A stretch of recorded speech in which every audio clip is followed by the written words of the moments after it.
Hello friends, मैं MS Srivastava आज फिर लेकर आया हूँ आपके लिए एक नया चैप्टर का एक्सप्लेनेशन जिसका नाम है the enemy written by Pearl S Buck. तो चलिए हम लोग स्टोरी को शुरू करते हैं। The Enemy by Pearl S. Buck is a short story set in Japan during World War II. The story revolves around Dr. Sadao Hoki, a Japanese surgeon and a scientist who lives with his wife Hannah and their two children in a house on the coast. दोस्तों, ये कहानी की background है world war to की, जब Japan और America में लड़ाई चल रही थी। ये स्टोरी एक जापान के एक बहुत ही फेमस सर्जन हैं, डॉक्टर सडाओ होकी, उनके इर्द-गिर्द घूमती है। इस स्टोरी में उनकी वाइफ हैना होकी हैं और उनके 2 बच्चे भी हैं। उनका घर जापानीज़ कोस्ट के ऊपर बना हुआ है। अब आगे हम लोग देखते हैं आगे। Sadao had been sent to America by his father to receive a quality education in surgery and medicine, and he had become renowned for his medical and scientific achievements. Sadao के पापा जो एक बहुत ही बड़े पेट्रियोटिक इंसान थे, उन्होंने America से दुश्मनी के बावजूद अपने बेटे को बेटर एजुकेशन प्रोवाइड करने के लिए अमेरिका भेजा, ताकि वो बेस्ट सर्जन बनकर आ सके, बेस्ट डॉक्टर वहाँ से बनकर आ सके। और वैसा ही हुआ, जब वहाँ से लौटे तो वो बहुत ही कम उम्र में जापान के बहुत ही फेमस डॉक्टर और सर्जन बन चुके थे। और एक वुंड क्लीन करने की एक थ्योरी पे वो रिसर्च भी कर रहे थे। One day, as Sadao and Hannah are standing on the veranda of their house, they spot a man emerging from the ocean. The man, who turns out to be a white American sailor, is wounded and unconscious. एक दिन वो veranda पे दोनों खड़े हुए थे सुबह सुबह, तो अचानक देखा कि ओशन से बाहर निकलता हुआ कुछ दिखाई दे रहा है। जाकर वो लोग क्लोज देखते हैं तो वो एक व्हाइट अमेरिकन सोल्जर है, बेसिकली यूएस नेवी का। वो काफ़ी घायल है, अनकॉन्शियस है, बेहोशी की हालत में है। Sadao identifies him as an escape prisoner of war from an American warship. तो सडाओ उसको पहचानते हैं, उसकी टोपी पे लिखा हुआ था यूएस नेवी। तो उनको पता चला है कि ये, उनको लगा कि ये प्रिजनर ऑफ वॉर है। ये उनके जापानीज़ के सोल्जर्स के चंगुल से भाग रहा होगा और पीछे से गोली मार दी गई होगी इसे, और बहते-बहते समुद्र के किनारे यहाँ आ गया। Now the couple faces a dilemma here. If they turn him over to the authorities, he will likely be executed as a prisoner of war. But if they shelter him, they risk arrest themselves. अब ये जो दोनों couple है ना, एक उलझन में फंस गया है। उनको लगता है कि अगर इसको वापस हम पुलिस अथॉरिटीज़ को हैंड ओवर कर देंगे, तो वो लोग उसे फिर से मार ही देंगे, फांसी पे चढ़ा देंगे। और अगर इसको वो शेल्टर देते हैं, तो इनके अरेस्ट होने का खतरा है, क्योंकि इनको ट्रेटर बोला जा सकता है, गद्दार बोला जा सकता है, देशद्रोही बोला जा सकता है। They also consider the possibility of putting him back into the sea, but his wounds are too severe. तो वो लोग फिर सोचते हैं कि चलो उठाकर इसको वापस समुद्र में ही फेंक देते हैं। बट उसके वुंड्स इतने सीवियर थे, मतलब बहुत ही गहरे घाव थे, कि डॉक्टर और उनकी वाइफ सोच तो रहे थे फेंकने का, बट वो लोग हिम्मत नहीं कर पाए, उसको फेंक नहीं पाए वापस समुद्र में। Despite their initial hesitation, Sadao and Hannah decide to bring the wounded man into their house and hide him in an empty bedroom. फिर फाइनली उन्होंने डिसाइड किया कि ले चलते हैं इसको अपने घर में, और वहाँ सडाओ के पापा का जो रूम था, जो अब जिंदा नहीं थे, उसके खाली रूम में जाकर उसको लिटा देते हैं। They plan to later turn him over to the police to fulfill their duty. बाद में वो बोलते हैं कि इसकी हालत अगर ठीक हो जाती है तो फिर हम लोग इसको पुलिस को भी हैंड ओवर कर देंगे। However, the situation becomes more complicated when Sadao realizes that the man's wound requires immediate surgery to save his life. हालांकि सिचुएशन और भी काफ़ी उलझ जाता है जब सडाओ को लगता है कि इस आदमी की जान तभी बच सकती है जिसका इमीडिएट अगर ऑपरेशन किया जाए तो। Sadao contemplates, means he thinks the risk and consequences of operating on the enemy soldier. फिर वो सोचता है कि इसको ऑपरेट करने से क्या-क्या पॉसिबल रिस्क हो सकते हैं, इसके परिणाम क्या-क्या होंगे। Hana is fearful of the potential outcomes whether he lives और डाइज़। हैना भी काफ़ी डर जाती है कि जो रिज़ल्ट होगा इसका, अगर ये ज़िंदा बच जाता है चाहे मर जाता है, तो इसके बाद में जो भी रिज़ल्ट होंगे, वो सोचकर काफ़ी डर जाती है। Sadao examines the unconscious man and concludes that he must operate on him as the man's condition is critical. He knows that if he does nothing, the man will die. तो सडाव finally उसको examine करके उसको पता चलता है कि इसका condition बहुत ही नाजुक है। अगर उसको तुरंत ऑपरेट नहीं किया गया तो वो तुरंत मर जाएगा। हैना is hesitant but understands the urgency. हैना काफ़ी हिचकिचाती है उसका मदद करने में, बट वो समझ पाती है कि ये कितना अर्जेंट है इसका operation. They prepare to wash the man before the surgery. Hannah enlists the help of their servant Yumi, but Yumi refuses, expressing her resistance to assisting the enemy. तो हैना डॉक्टर सडाओ कहते हैं कि इसको wash करके पहले ले आओ।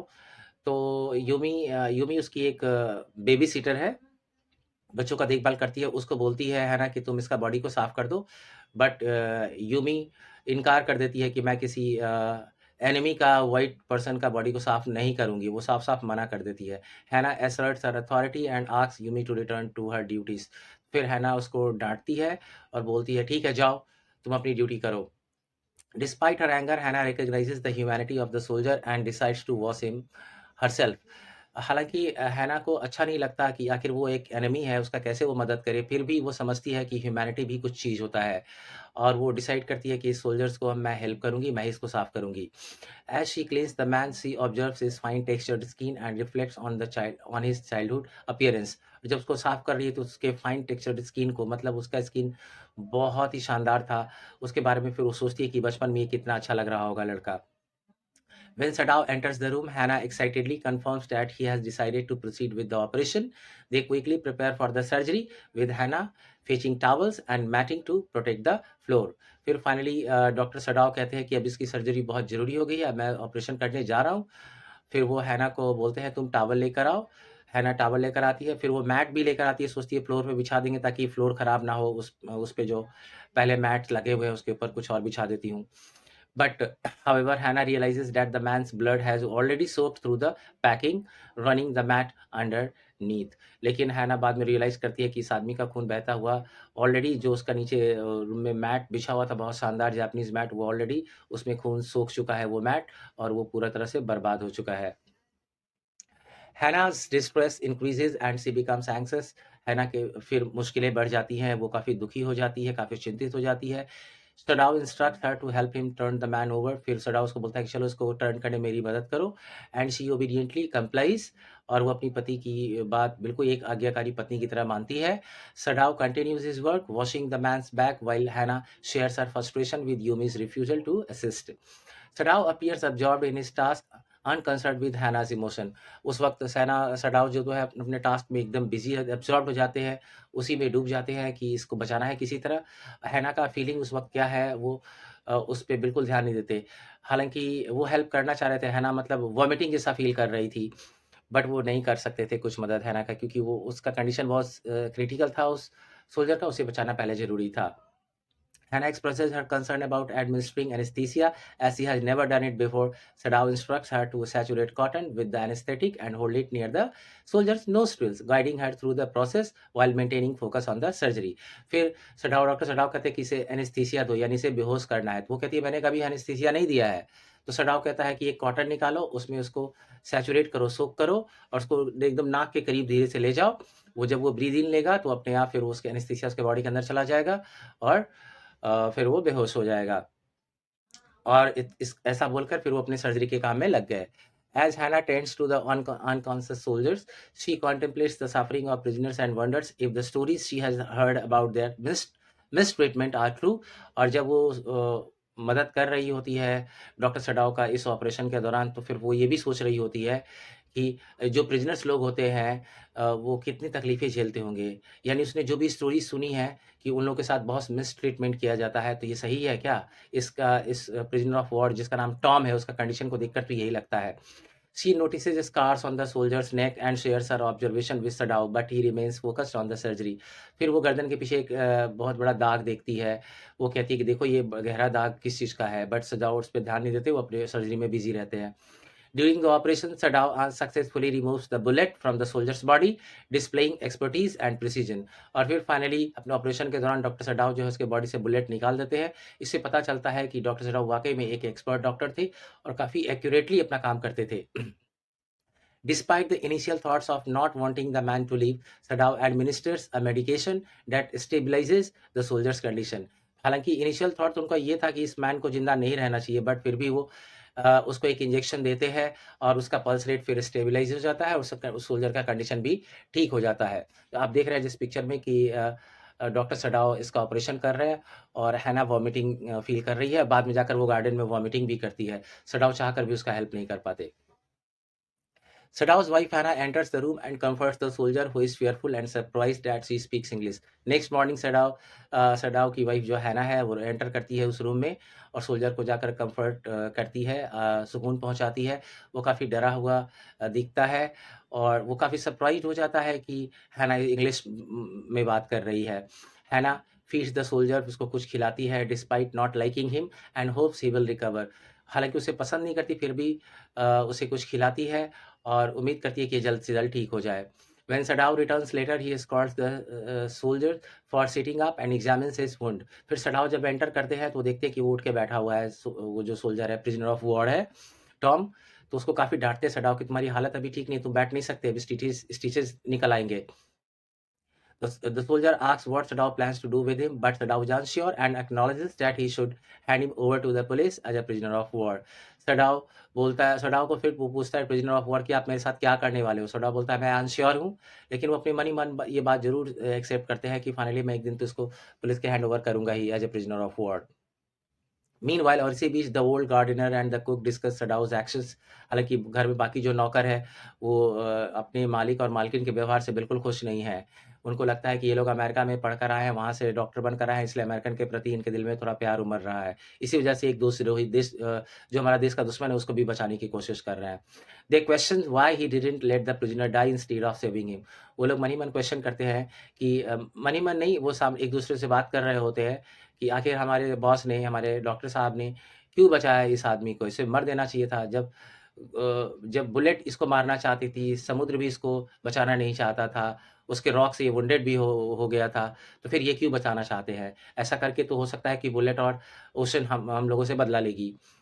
They believe that Sadao's compassion for human life is misguided and could have severe consequences for their family. उन लोगों को लगता है कि सडाओ जो दया दिखा रहे हैं इस इंसान को बचाने के लिए, ये मिसगाइडेड होकर ऐसा कर रहे हैं और इसके बहुत गंभीर परिणाम हो सकते हैं उनकी फैमिली के लिए।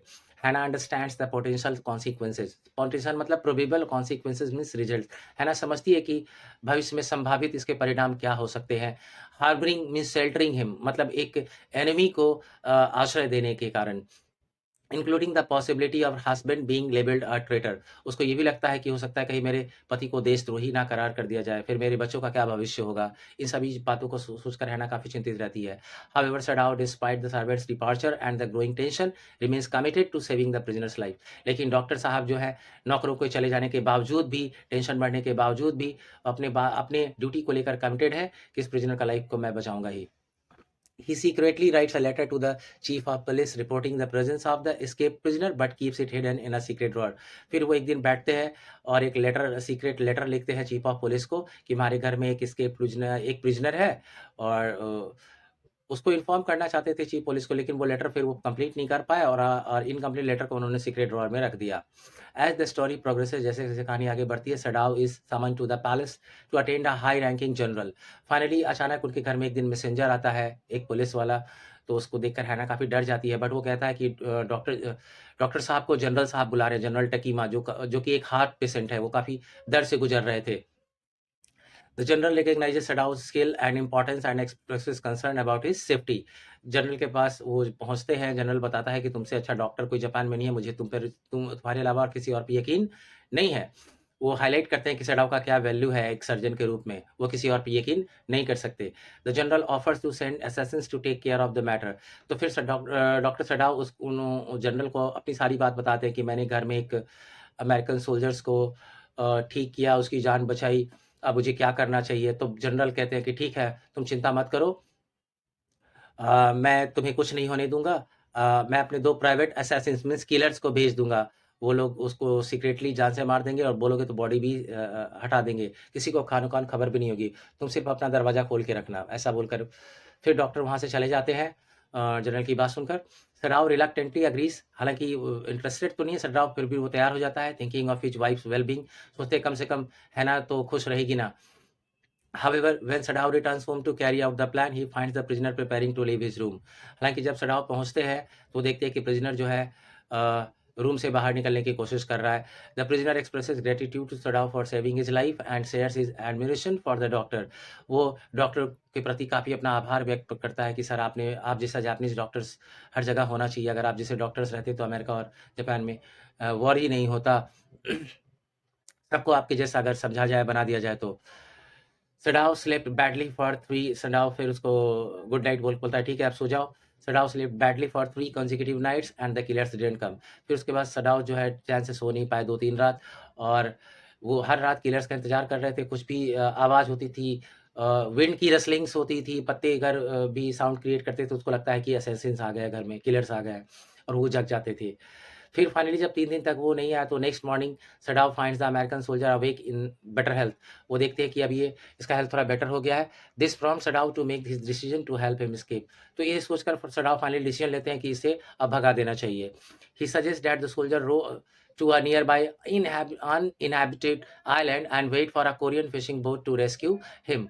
तो वो कहते हैं कि देखो हमारे घर के बस थोड़ी से बगल में एक आइलैंड है जहाँ पे कोई नहीं रहता, और तुम वहाँ पे उस आइलैंड पे चले जाओ, उस आइलैंड पे कोई जाता नहीं, कोई रहता नहीं, वहाँ से बगल से एक कोरियन फिशिंग बोट गुज़रेगा, तुम उसमें बैठकर भाग जाओ। Sadao provide the necessary supplies including food, water, clothing and a flashlight along with the instruction on how to signal for help। और सडाओ फिर उसको सारा चीज़ प्रोवाइड करते हैं, बोट देते हैं, फूड, वाटर, क्लॉथिंग, फिर फ्लैश लाइट भी देते हैं, और उसको इंस्ट्रक्शन भी देते हैं कि कैसे तुम्हें सिग्नल देना है अगर कुछ हेल्प की ज़रूरत हो तो। और finally American soldier accepts the plan and during the night Sadao secretly prepares the boat and sends him of. और फाइनली रात जब होती है तो ये बोट तैयार करते हैं, उस पे सारा सामान रख देते हैं और उसको विदा कर देते हैं, मीन्स भगा देते हैं। जैसा कि आप पिक्चर में देख रहे हैं, सडाओ अपने घर के पास से अपने हिल के ऊपर खड़े होकर उसको देख रहे हैं, और ये सोल्जर जो है जा रहा है, एस्केप, भाग गया। The story then shifts to a conversation between Sadao and the general. फिर जनरल की सर्जरी के बाद कुछ दिनों बाद, 1 वीक के बाद सडाओ उनकी कंडीशंस को देखने जाते हैं, फिर उन दोनों के बीच बात होती है, और वो फाइनली डॉक्टर सडाओ कहते हैं कि वो भाग गया। Sadao informs the general that the prisoner escaped, to which the general expresses surprise at forgetting his promise to kill the enemy soldier। तो जनरल काफ़ी सरप्राइज हो जाते हैं, वो कहते हैं यार मैं कैसे भूल गया कि मैंने तुम्हें प्रॉमिस किया था कि उसको अपने किलर्स को भेजूंगा, बट मैं नहीं बोल पाया, मैं भूल गया। इसका मतलब ये नहीं कि मैं अपने देश से प्यार नहीं करता। Sadao realises that he now holds power over the general who is indebted to him for saving his life. Sadao को अब ये भी महसूस होता है कि अब जनरल उसके कब्जे में है, मतलब उसके गैर में है, क्योंकि उसने उसकी जान बचाई है, इसको कुछ भी होने नहीं देगा। This realization provides a sense of safety and security for Sadao. और इस रियलाइजेशन के बाद सडाओ काफ़ी ही feel secure and safe. In the final paragraph, Sadao reflects on the escaped prisoner and his own inability to kill him। फिर finally last paragraph में हम लोग ये देखते हैं कि बुक में लिखा हुआ है, सडाओ ये सोच रहे हैं कि वो जो प्रिजनर जो है, जिसको उन्होंने भगा दिया, आखिर वो उसको क्यों नहीं मार पाए। Memories of his time in America resurface. और वो जब अमेरिका में पढ़ रहे होते हैं, तब उनको फिर वो अमेरिका में वहाँ के लोगों की याद आने लगती है। Where he face discrimination and prejudice. उनको ये भी ये पता चलता है कि वहाँ पे उन जापानीज़ होने के नाते अमेरिका में उनसे कितना भेदभाव किया गया था। हालाँकि एक प्रोफ़ेसर ने उनको पढ़ाया, उनका क्लास लिया, फिर एक लेडी ने उनको घर दिया था रहने के लिए, हालाँकि वो बहुत अच्छी तो नहीं थी, फिर भी ये सब सोच रहे थे वो। the comparison between the American soldier and the people Sadao encountered in America। और फिर वो जो जिन-जिन लोगों से वो अमेरिका में मिले थे, और ये टॉम से भी मिले जो प्रिजनर ऑफ वॉर, उनके बीच में वो कंपैरिजन कर रहे थे, including his landlady. Create a juxtaposition that highlights the shifting perspective on humanity and the futility of war। ये सारी चीज़ें है ना, दोनों चीज़ों को साइड बाय साइड रखती हैं, और ये हाइलाइट करती है कि जो भी ये ह्यूमैनिटी है वो काफ़ी इम्पोर्टेंट होता है, और वॉर जो है वो फ्यूटाइल है, मतलब बेकार है। और फाइनली स्टोरी एंड आ जाता है। दोस्तों उम्मीद है आपको स्टोरी बहुत अच्छी लगी होगी, और आपकी भलाई के लिए मैंने, आपकी बेहतरी के लिए इस पूरे चैप्टर का क्वेश्चन आंसर भी मैंने यहाँ दे दिया है। इसका लिंक मैंने डिस्क्रिप्शन बॉक्स में जाकर पोस्ट कर दिया है। आप जाएँगे, लिंक पे क्लिक करेंगे, आपको स्टोरी मिल जाएगी।